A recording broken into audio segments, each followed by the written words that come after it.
Okay, guys, I'm about to talk about the most controversial thing in gaming history: loot boxes. In the 2000s, gaming was at its peak. It gone so up that was the peak of gaming. And then it went down. And there was this mechanic that developers were trying out called loot boxes. It's a random reward that you get in a loot box, and it opens like this and gives you a reward. It's randomized and it's monetized. And in some cases, it's considered gambling because you can open something random and it would be random just like gambling. Now, games were starting to implement this mechanic. Halo 5 was definitely one of those games, but it was very mild. Basically, what Halo 5 did was microtransaction cards that you get these cards of rewards, and it's basically random, but you get a lot of rewards for it. It was basically a way to monetize the game, but also have complete free content. Yes, it was controversial at the time, but Halo 5 definitely got the most multiplayer content out of any game back in the day. And this is when things get a little crappy. There was this game called Star Wars Battlefront 2. And no, I'm not talking about the classic Star Wars Battlefront 2. I'm talking about the modern Star Wars Battlefront 2.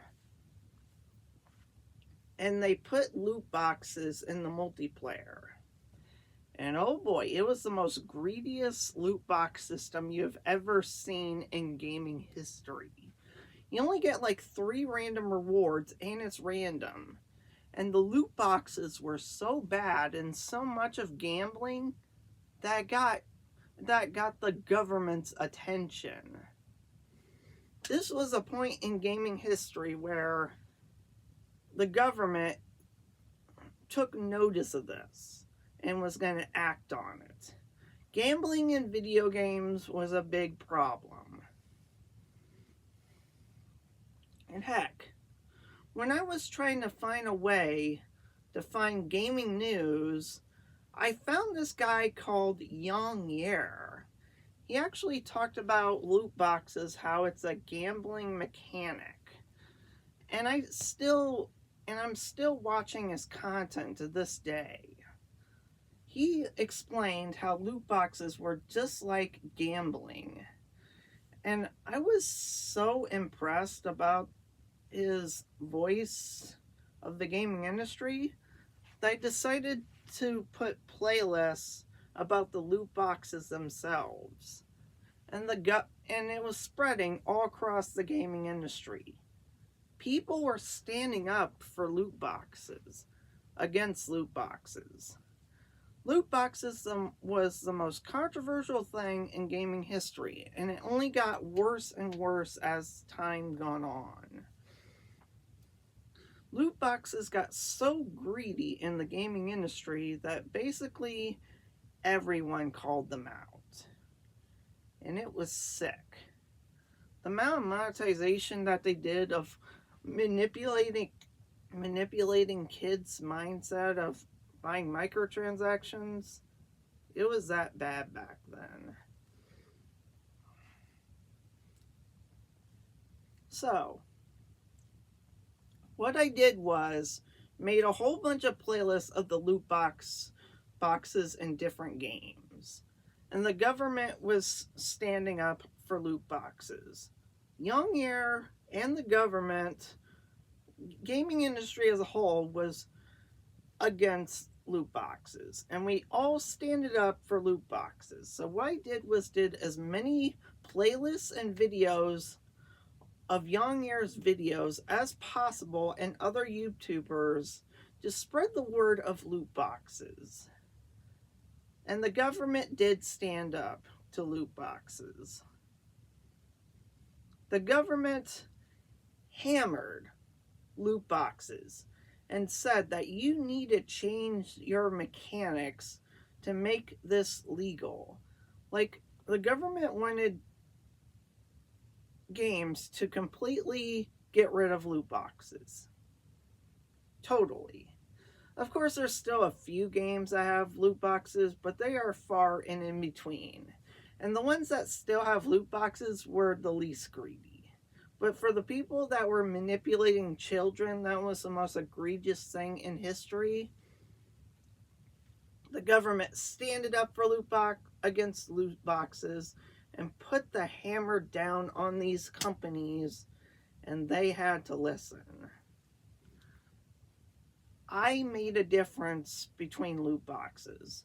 I made sure to gather as much loot box information as possible on playlists to make sure that they have the information to get rid of loot boxes entirely. If it wasn't for me, I don't think the government or YongYea and others spreading the word, this would have happened sooner. And because of me, I helped get rid of loot boxes. Now, after the loot box craze was over, the next thing was battle passes and stuff like that. And the reason why you don't see loot box content on my playlist anymore was because I was ready to move on. I was ready to move on from these loot box controversies. After the loot box controversy was over, there was no point of me keeping those playlists on my channel.